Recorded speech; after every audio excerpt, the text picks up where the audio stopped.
Hello, guys, and welcome to the Rebound Talks podcast, where we find the best tools, tips, and techniques needed to overcome any adversity.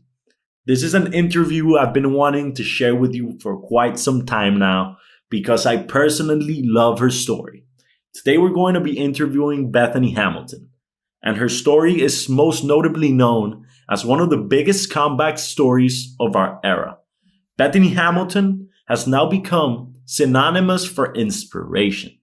At the age of 13, for those of you that don't know, Bethany lost her left arm to a 14-foot tiger shark, which seemed to end her dream career of becoming a professional surfer. However, 1 month after the attack, Bethany returned to surfing and within 2 years had won her first national surfing title. At 17 years, she indeed fulfilled her dream and became a professional surfer. She's still surfing to this day. You might know her from her film Soul Surfer, her new documentary called Unstoppable, or her many interviews, including one with Oprah. Stay tuned because in this interview, we're going to be talking about how Bethany fosters this immense belief in herself, how she handles fear, and what inspired her to keep on going and keep pursuing her purpose no matter what. Hope you enjoy. Hi, Bethany. Thank you for agreeing to come on the show, and thank you for being an inspiration to so many people. Thank you. Glad to be here. Aloha, everyone. Aloha. I know you just released your documentary called Unstoppable. That's about your life. I watched it. It's amazing, by the way. And also you released a 12-week course where you teach people how to become unstoppable. But what does being unstoppable mean to you? Yeah, I think it's kind of carrying the motto throughout your life. I think for all of us, no matter where you're from, what sort of background you have, or the type of life you live, we all have setbacks and hurdles that we have to overcome and challenges that we have to face. And it all depends on how you approach those different challenges. And so kind of like approaching them with an unstoppable-esque sort of a life. And for me, I've learned so many tools and tips and lived out my life in a certain way that when tough times come my way, it's okay. Like, it's part of it and I'm ready to overcome it. And, it may take time and it may take certain different types of approaches, but overall, like, I don't live my life fearing the next challenge. I know that, okay, I'm going to be okay, whatever it is that comes my way. I love this mindset. I love it. Not dwelling on what could happen or victimizing yourself, but living in the present. Is this mindset why you're always so positive? Because every time I see you getting interviewed or in your documentary, you're always so happy and you always radiate this aura of positivity. Is this mindset why? Or how do you manage to remain positive no matter what? Yeah, there's so many different things that contribute, but definitely my faith in God and my family, and also being able to center my life around the things that I'm passionate about. And that's, surfing and helping others and just sharing positive messages and stories. And so I think I'm just living out like kind of the things I've dreamed of. And so that kind of combines for just a healthy feeling as I wake up each day, because I'm looking forward to what I got to do and the tasks at hand. And, maybe even if I did have to work a job that I didn't necessarily love, I would feel good about it because I'm providing for my family, so to say, or, say it was my husband or, whoever it may be. I would wake up knowing that I have a purpose and set out to live out that purpose. I completely agree because I feel that purpose is the most important thing to have. And with your setback, the setback that you faced, and you trying to get back on that surfboard, a lot of people didn't believe in you. A lot of people actually doubted you. What force or what drove you to keep on going, to keep on pursuing that purpose? What's Bethany Hamilton's why? Why did you keep going when so many people doubted you? Well, I kind of understand the people who may have not believed that I could surf again with one arm as a young girl. And I think it's part of human nature is to kind of like, oh, I guess we'll figure out a new normal, or kind of just let go of the past, especially with something as big as losing an arm and in such a physical sport such as surfing.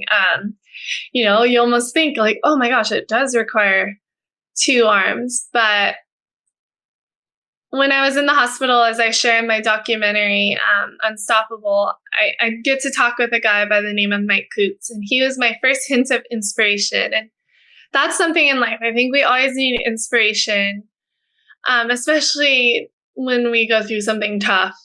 And he inspired me like, hey, I learned how to surf with one leg. And so that was my first like light bulb. I was like, okay, I can probably surf with one arm.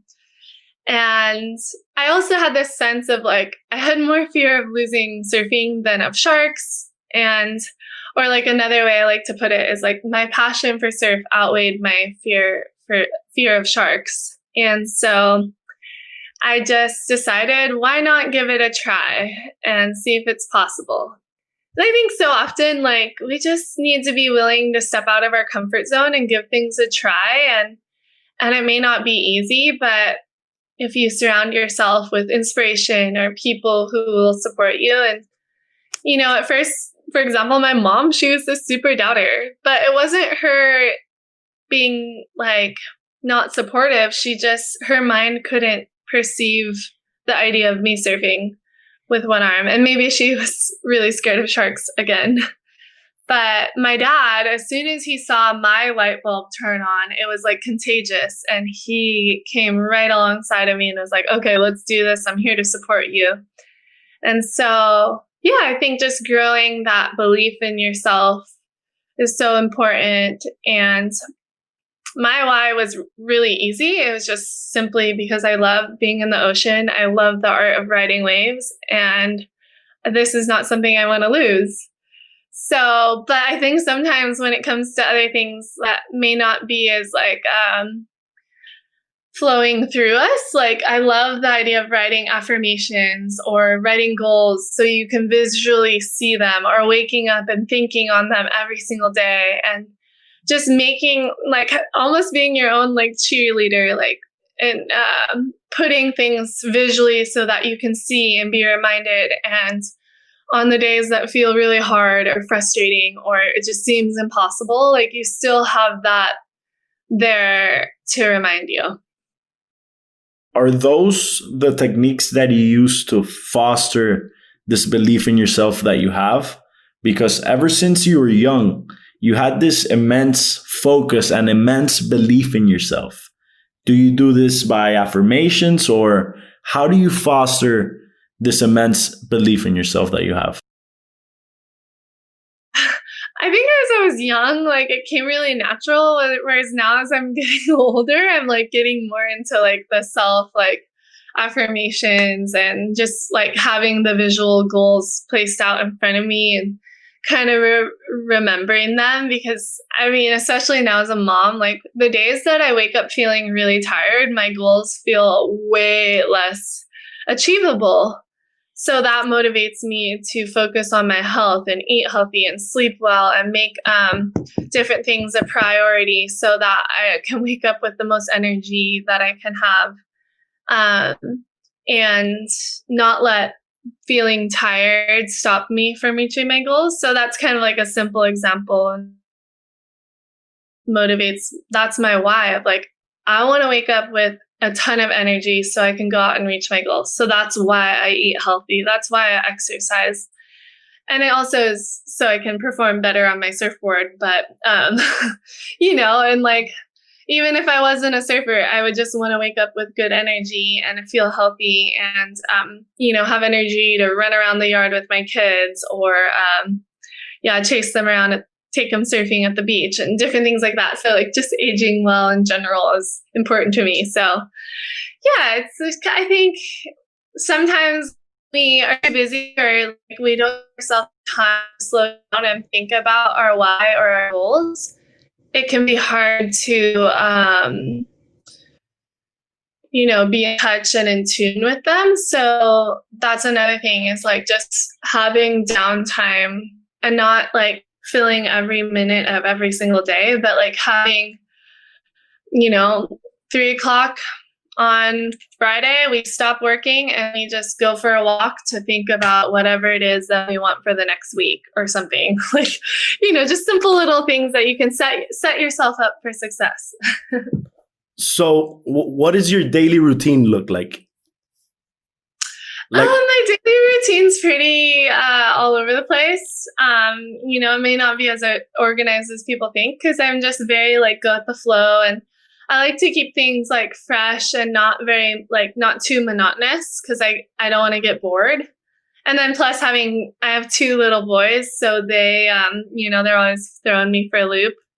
But yeah, my family, my husband and I, we homeschool our kids, which they're pretty young, but we're starting to do homeschool. So that's kind of like the first thing in the morning. We have morning time together. And then from there, we'll do usually more of like body care before I work out. So I like do posture and alignment movements and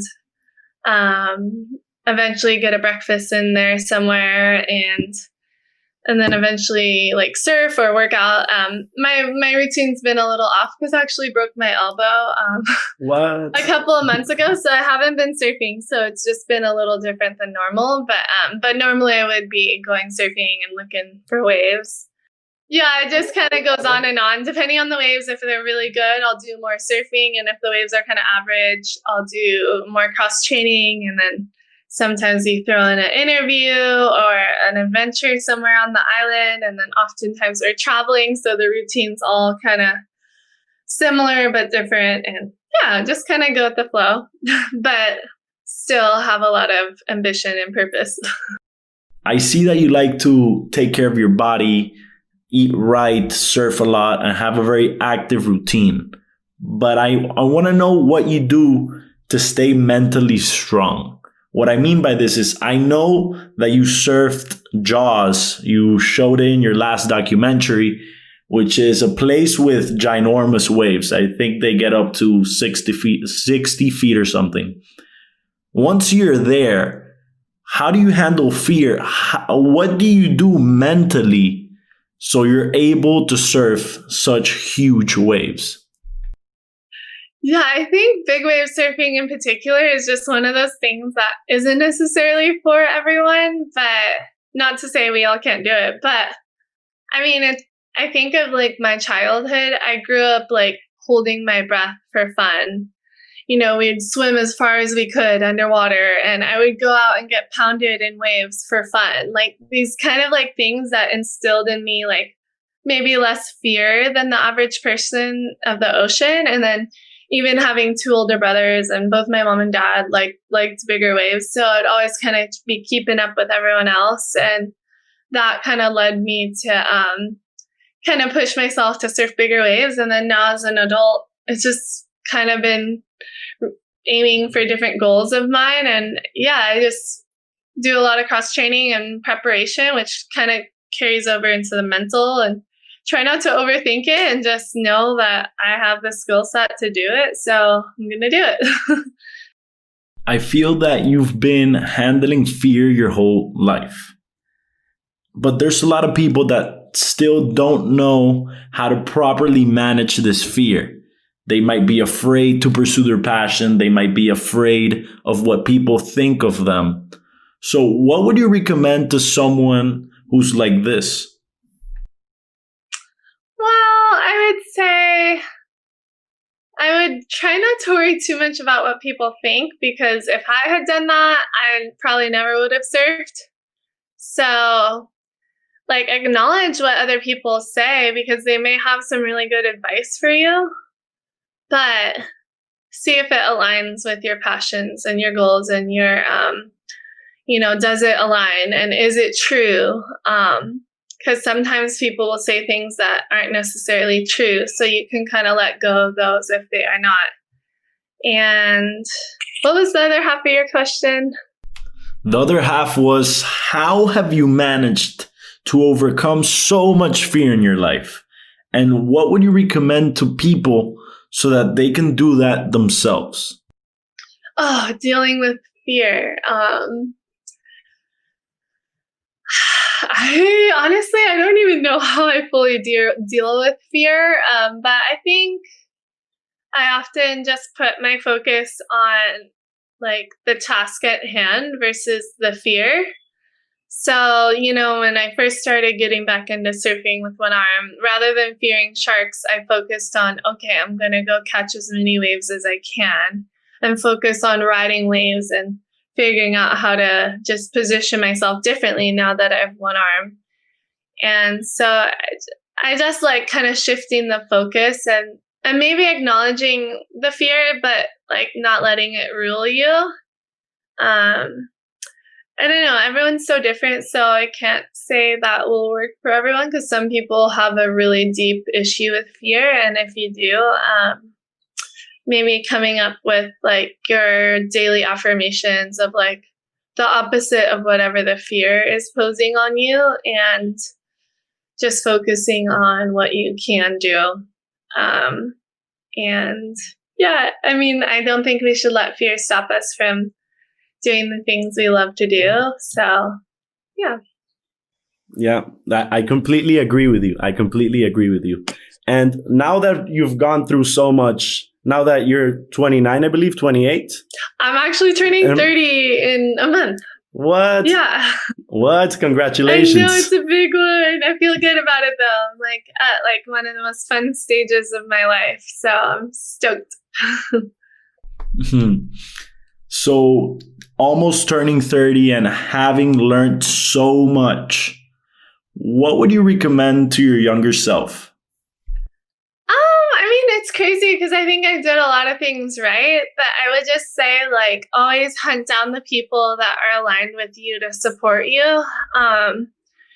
Especially like the things that I'm less comfortable with, like say management, people that kind of help me run or find sponsorships, people to do with finances and stuff like that. Like the things that are kind of outside of my comfort zone, I wish I had just sought out more just kind of guidance and coaching. And that's one thing I do have a strength in is like being really open to other people's feedback, and it's helped me immensely. So I would encourage everyone to find your coaches and just continually grow yourself and find people to give you that edge. And whether it's your grandpa or grandma or a hired coach or a friend that has a few years ahead of you. So just kind of finding those people to just give you good advice.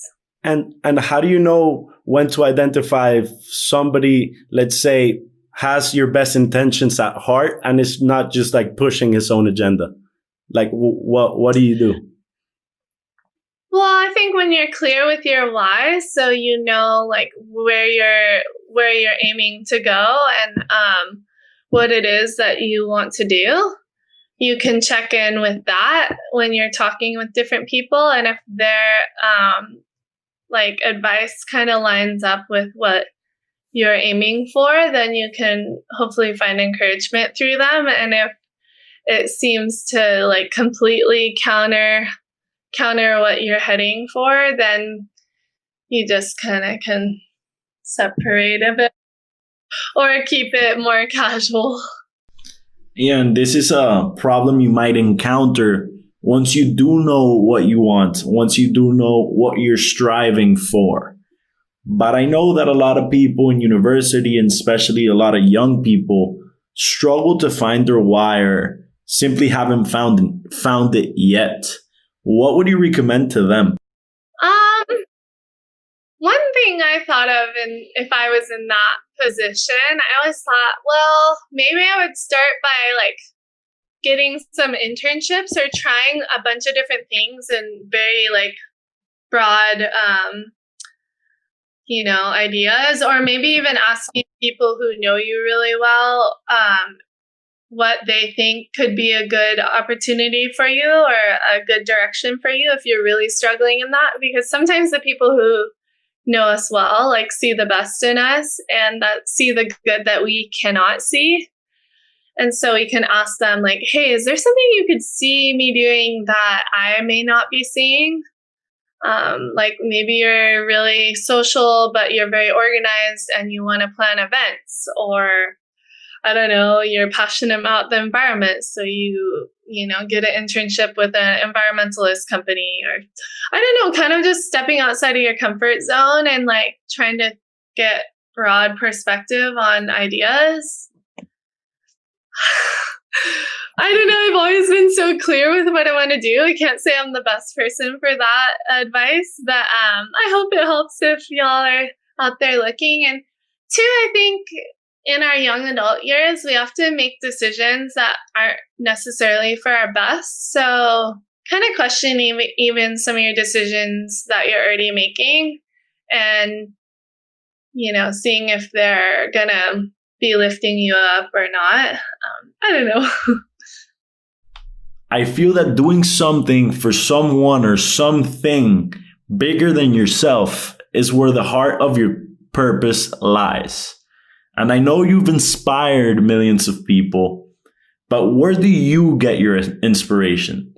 Where do you get inspired to go out there and not only inspire others, but also to do philanthropic activities? You're very involved with your community. You've helped people in impoverished countries.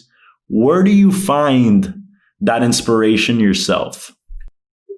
Yeah, I mean, definitely my faith in God. I mean, I feel so like thankful for where I'm at in my life and just how, when I lost my arm, I could have gone down like a dark path, I think, but I was thankful to be alive. And like, so starting off like the initial kind of hardest time in my life of like, okay, I'm alive and I'm thankful for that. And there's got to be something to look forward to. And if anything, it's just the fact that I'm still breathing. So I started off with just feelings of thankfulness to God versus being angry and having a sense of entitlement that I didn't deserve that for some reason. But the truth is, like God says, like in this world, you will have trouble, but take heart, God has overcome the world.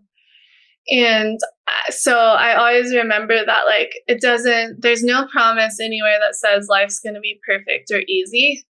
But like the fact is we are going to face trouble and hard times. And so being kind of prepared mentally for those. And even at a 13-year-old, I was like, I knew that was part of life. And I think I was somewhat like just ready for the hard times that I was to face. And then, but even before that too, I think of like, I really had a care for other people and I always wanted to help other people. And I was aware that there was people, my family was not wealthy. My parents had to work really hard.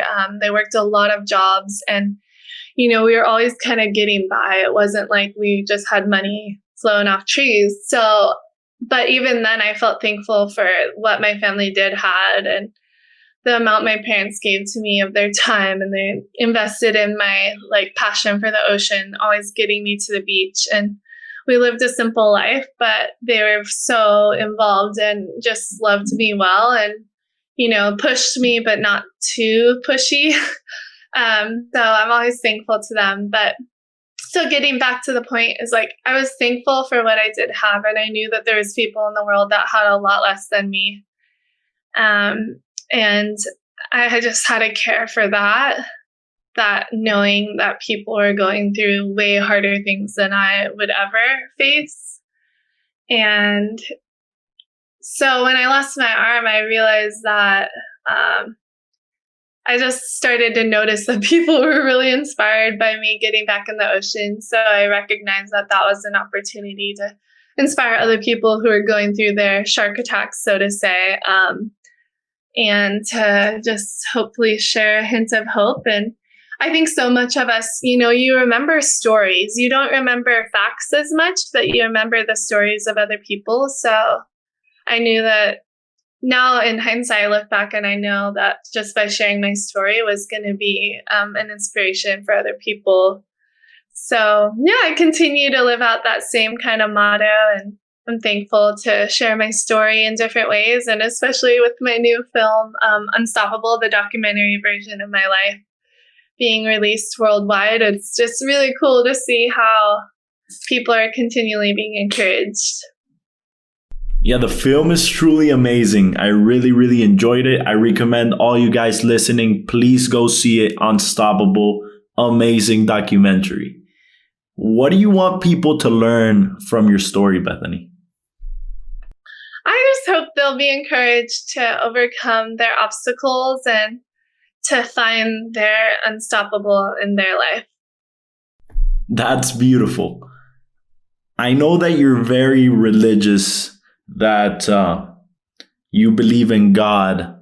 Do you think that God has a predetermined purpose for each of us in this life? Yeah, I mean, I definitely believe that in a sense of like, if anything, it's to receive his grace and his gift of forgiveness, which is like the essence of the Christian faith. And so that, no doubt.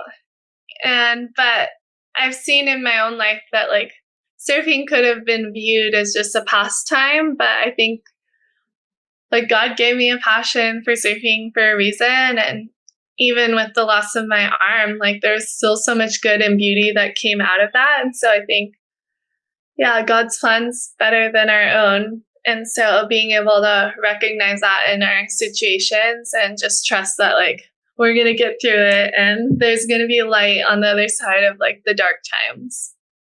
You have definitely showed us that there is light at the end of the tunnel. There is light. And lastly, I want to ask you, is there a book that you would recommend to your younger fans or to your younger self? Oh man, I don't know. Oh gosh, I read a lot of books, so my younger self, trying to think. Well, I don't know, like the one book that, I mean, besides the Bible, for sure, but I really enjoyed this book. It's actually for like young men. Okay. It's called Rules for a Night. And it's super interesting book. It's written by a father to his children. He is about to go into a battle. He was a knight. So it was in like the 19th or 18th century sometime. And so he's like stays up half a night writing this letter to his children of like how they ought to live their life. So it shares like characteristics, can't even talk, that he encourages them in. And it's just like heart-wrenching because I think the dad ends up dying at battle, but he leaves Spoiler this alert. like letter. Oh yeah, shoot, sorry. But no, it's still so good. I mean, like, I don't know if it's ever even said that, but like it's written as if he knows he might die. So he writes this like just really beautiful letter to his kids. Thank you so much for all these great insights, Bethany. Thank you for your time. Is there any last message that you have? Anything that you want to share? Oh gosh, I feel like we shared so much. Oh, just much aloha to you and everyone who watched, and I hope you're encouraged and inspired in your own journey. So thanks, everyone. Thank you for watching this episode of the Rebound Talks podcast. I really hope you enjoyed it. We're coming out with episodes every single Wednesday, so please subscribe, leave a like, and if you found anything useful, comment it down below. See you next week.